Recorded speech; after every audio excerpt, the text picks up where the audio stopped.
Hey everyone, welcome to this edition of Spin Shuffle Skip on the There Can Only Be One podcast channel, a proud member of the Pantheon Podcast Network. Do you like electronic music? I hope so, because we're going to go down this road with a band that does not actually qualify for There Can Only Be One. So let me give you a little bit of backstory here. So traditionally, when we pick artists for There Can Only Be One, we try to make sure that they have a minimum 5-album studio discography. This artist has 4 studio albums, 5 if you want to count the Tron Legacy soundtrack, which I would absolutely count, but instead, we're going to toss them into the Spin, Shuffle, and Skip party. We're talking about Daft Punk, and here to talk about Daft Punk with us, Alex Whissell is back on the show. Alex, how you doing, man? I am pumped. This is an episode I've waited a long time for this. Yes. I will say, I had to point out the Tron Legacy soundtrack because to me, when they announced that Daft Punk was going to do the soundtrack to Tron Legacy, I was scared. I was scared because I did not want an hour and a half or 2 hours of Tron with around the world, around the world. No, I didn't want that. But I will give massive credit where credit is due. Daft Punk has made one of the best soundtrack album scores for a sci-fi film in the 21st century. Daft Punk understood the assignment. And it shouldn't come as any surprise because if you listen to the album we're talking about, Discovery, there really is a lot of that, creative sci-fi, fantasy, electronic music type feel to it.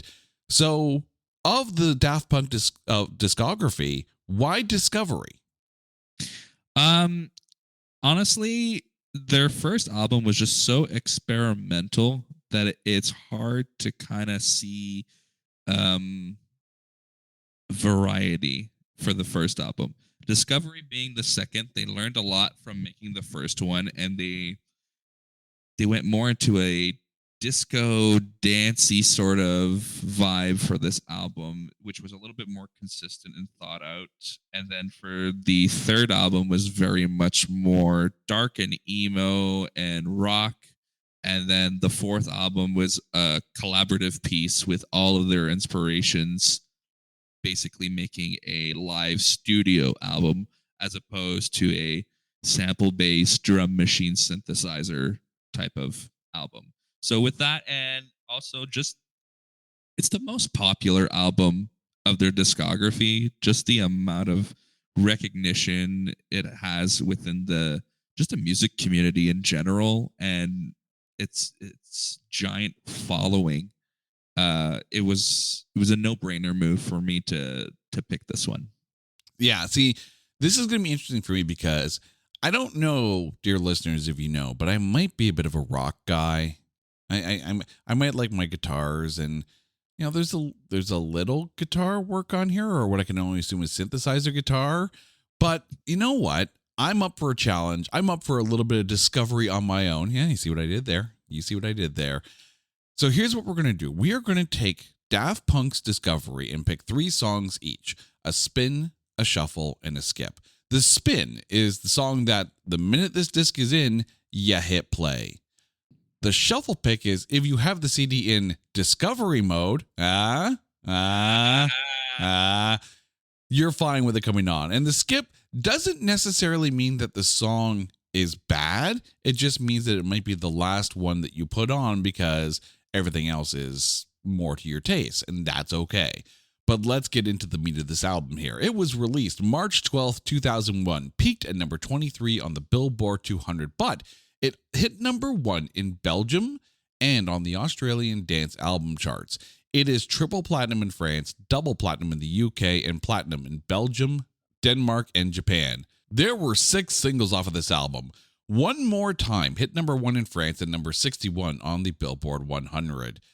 And, dear listeners, I kind of like films because there's a movie podcast that I also host, if you haven't heard about it. There is an accompanying film to this album. Interstellar 5555, the story of the secret star system. And by the way, all those S's are fives. So, you get the point. It's described as an anime musical sci-fi film about an extraterrestrial pop band that is kidnapped and then rescued, made by Toei Animation. Unfortunately, by the very rules of that podcast I mentioned, it's not that bad. We cannot talk about Interstellar 5555 because it currently has a tomatometer of 88% and an audience score of 95%. So this is kind of the last time, Alex, you were on the show, we were talking about The Boy with the X-Ray Eyes as made by Babylon Zoo. And I mentioned that I could see that album act as a soundtrack to a film. Right. Here, we have a Daft Punk album that actually acts as the soundtrack to a film. You literally have a movie that is your music video. Have you seen Interstellar 5555? Not only have I seen it, I own it. I got my copy a couple years ago because, when DVDs started going away and Blu-ray started, people were importing less and less, and getting towards Blu-ray. But it's available everywhere now. Yeah, that movie is crazy. I saw the movie after I heard the album. And yeah, to say, that it's literally a soundtrack that that got turned into a movie. For those of you who have watched it, you know what I'm about to talk about. But at the very end of this movie, and it's not a spoiler or anything like that, but one of the characters in the movie is listening to Daft Punk Discovery on vinyl. That's how it ends. How crazy is it to make a movie around an album and to essentially break the fourth wall by having your album and your band played in this movie? And Daft Punk makes a cameo visually. So that's pretty nice. Yeah, I mean, you don't often see that. I mean, like, how many times has a concept album come out and you're like, where's the movie for this? I mean, yes, there is Pink Floyd's The Wall, obviously. Yes, there is The Who's Tommy, right? Yes, there's the Beatles' Help. I get it. I understand. But there are so many albums that require a movie. So the fact that, Interstellar 5555 exists is brilliant. It is absolutely brilliant. You got to love when the creativity just fires on all cylinders. That's awesome. That is absolutely awesome. I mean, there's Tron Legacy as well, but I'd be curious to watch Interstellar 5555 and then watch Tron Legacy and see basically at all your Daft Punk. Like make that a drive-in double bill. That would be awesome. Or like a review theater. Oh, that would be so good at a review theater.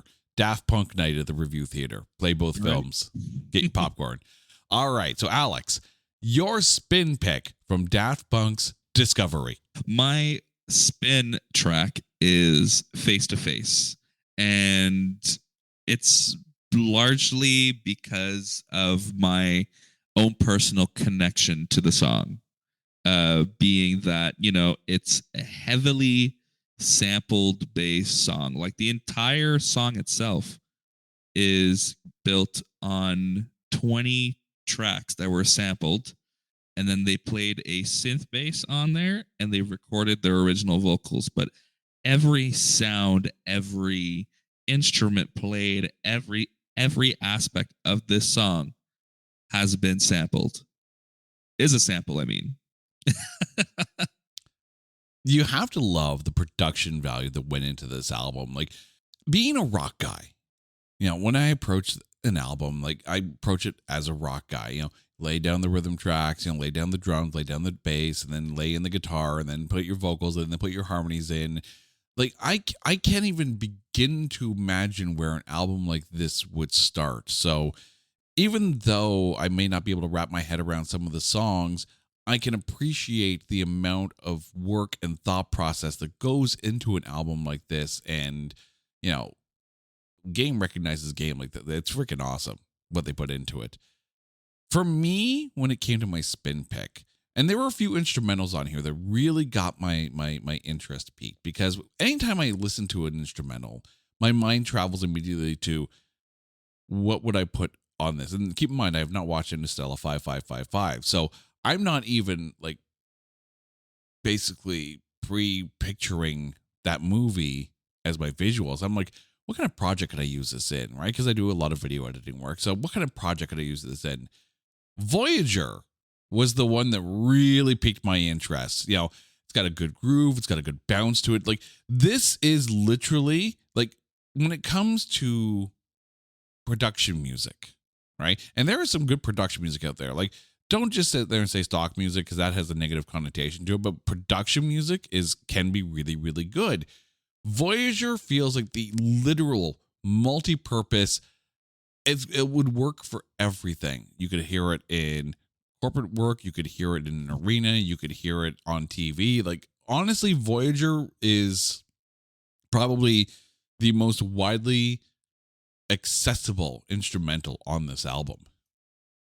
Absolutely. Voyager is one of those one-off, fully recorded by Daft Punk songs on this. So there's no sampling in this one.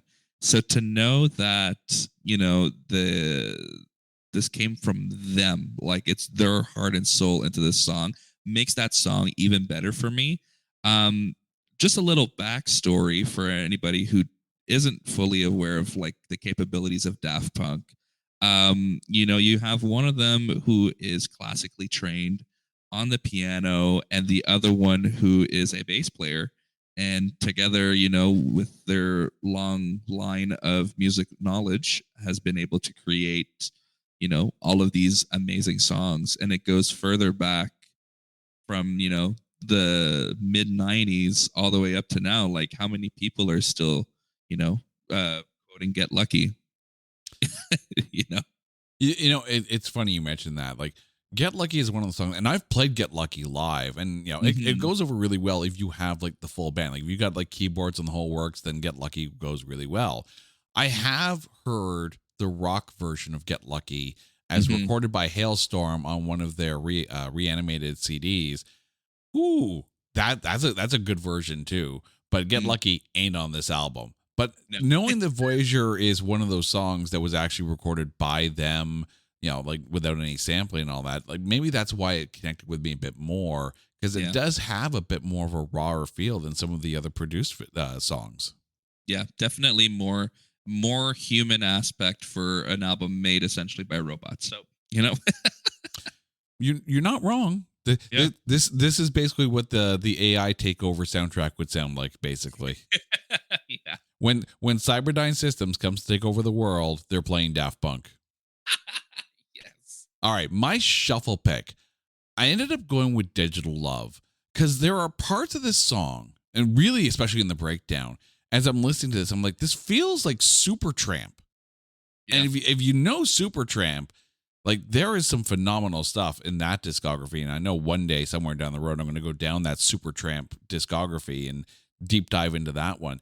The melody really works on this. The vocal effects are pitch perfect on this album and fits so perfectly. I really got a groove at a Digital Love. And maybe it's the Supertramp feel. I'm not quite sure. For whatever reason, it clicked, and I'm all for it. But Alex, what is your shuffle pick? My shuffle pick is the biggest hit off this album. One More Time. Just because, honestly, it could have easily also been my main song for this whole episode, just simply because it's catchy. It gets the people in such a hype mood. It's so repetitive, sure, but like the groove of the overall instrumentation and the fact that you're going one more time and it just keeps looping and looping and looping and looping, it's fantastic. You don't need complex lyrics. It just goes to show, if you have good vibes and a catchy hook and a catchy one liner, you got these people by the throat. It'll always be one of my favorites. And to touch base a little bit on Digital Love, because that too is I totally get the Supertramp vibe out of that.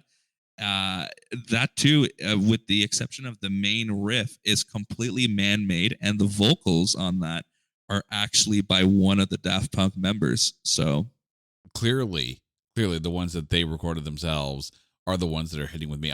It's funny too that you mentioned like you don't need lyrics in order to be able to have a good song, seeing as how my spin pick was an instrumental. So there you go.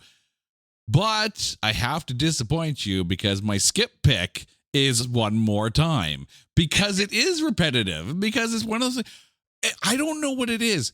The singles, like the big singles that Daft Punk has released, are the songs that connect with me the least. One More Time, Around the World, Get Lucky. I prefer the rock version of Get Lucky. I'm not going to lie. And I don't know what it is. The meat for me for Daft Punk is in the weeds. It's in the thick. It's in the the lesser knowns and the deeper cuts. Exactly. One More Time, and it's just repetitive. And I could see how it goes over well in the clubs. I could see in a dance hall this song would get people dancing. Completely understand it has a venue for it. I appreciate that. It's not my venue. I never really liked going to dance clubs. It's just not my scene. I get it. I'm a rock guy. I understand. One More Time is my skip pick. Alex, for you, what's your skip? My skip pick is Night Vision. Don't get me wrong. I dig it. I love the whole 10cc I'm not in love sort of feel to the song. It's just, if you watched a movie, you're about to hit one of the climaxes of the movie, so it's still kind of building up. It's the slowest song on the entire album. It's a bit of a downer, for lack of better words, compared to the high energy and like poignant sort of grooves that you have throughout the album. So, It's funny because Night Vision was actually in the running for my shuffle pick, mainly because it has a much more cinematic feel to it. And I would be curious to see Interstellar 5555 at that point in the album. I'm really curious now. I am going to have to borrow that from you. You do realize that. It's a fantastic movie. Fantastic movie. I will come over, I will borrow the DVD, or we'll just watch it and we're all good. All right, Alex, please remind our listeners what your spin, shuffle, and skip picks were from Daft Punk's Discovery.